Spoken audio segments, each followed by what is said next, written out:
देश की राजधानी दिल्ली में केजरीवाल सरकार ने देशभक्ति योजना के तहत तमाम चौक चौराहों पर राष्ट्रीय ध्वज लगाए हैं ताकि दिल्ली की जनता के अंदर देशभक्ति की भावना जागृत हो सके।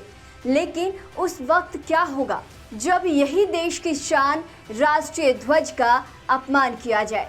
जी हाँ, ऐसा हम इसलिए कह रहे हैं क्योंकि दिल्ली के कई इलाकों में आंधी और बरसात के बाद तिरंगा फट गया और उसके बाद राष्ट्रीय ध्वज ऐसे ही लहराता रहा, जो कहीं न कहीं देश के लिए एक बड़ा अपमान प्रतीक है।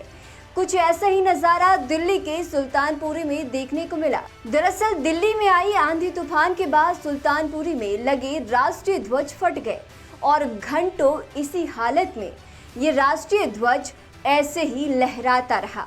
मैं कृष्ण पासवान, जिला महामंत्री भारतीय जनता पार्टी पूर्वांचल मोर्चा बाहरी दिल्ली। ये बहुत दुर्भाग्य की बात है और मुझे तो कहते हुए भी शर्म आ रही है। दिल्ली सरकार हर चीज़ में भ्रष्टाचार करती है।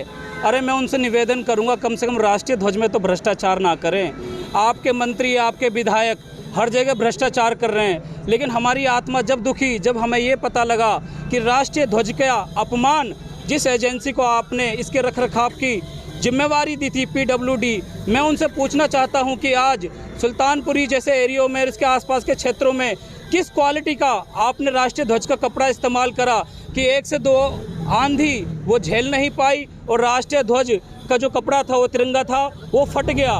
और स्थानीय लोगों के माध्यम से मुझे ये पता लगा, दिल्ली सरकार के मुख्यमंत्री से मेरा ये निवेदन है, मेरा ये सवाल भी है आपसे कि आखिर के आपने किस क्वालिटी का घटिया कपड़ा राष्ट्रीय ध्वज में अपमान करा।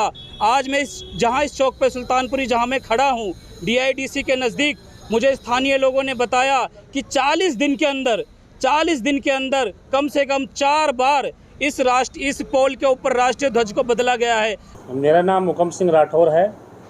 मैं भाजपा से मंडल अध्यक्ष हूँ, वार्ड नंबर 47 सुल्तानपुरी से। ठीक बात है, आज मीडिया के माध्यम से आपको मैं ये कहना चाहता हूँ कि जो दिल्ली सरकार, केजरीवाल सरकार ने जो हर विधानसभा में 4 से 5 जो राष्ट्रीय झंडे लगाए हैं, तो मैं भी सुबह गया हुआ था तो झंडे बिल्कुल ही फटे हुए थे और ये राष्ट्र का एक अपमान है। झंडा इस तरह के नहीं लगाने चाहिए। झंडा चाहे राष्ट्र का 1 लग जाए, विधानसभा में 2 लग जाए, उसकी क्वालिटी अच्छी होनी चाहिए और ये पूरे देश का अपमान है। ये झंडा हमारा राष्ट्रीय झंडा कहलाता है और इसकी कॉस्ट भी ज़्यादा है। कहीं न कहीं कुछ कमियां हैं और उसकी वजह से जो झंडे 1 महीने भी नहीं चले। और मैंने नाले के ऊपर देखा, मंगोलपुरी से सुल्तानपुर तरफ आते हैं, वहाँ तो झंडा ही नहीं है, वहाँ से तो झंडा ही वो पता नहीं कहाँ चला गया। सर देखिए, पहली बात तो ये इसको राष्ट्रीय आपदा टाइप अगर हम देखें तो मानी जाती है, क्योंकि आंधी आती है तो घर लोगों की छतें उड़ गई, कई पेड़ टूट गए और राष्ट्रीय ध्वज अगर फट गया तो ये स्वाभाविक है।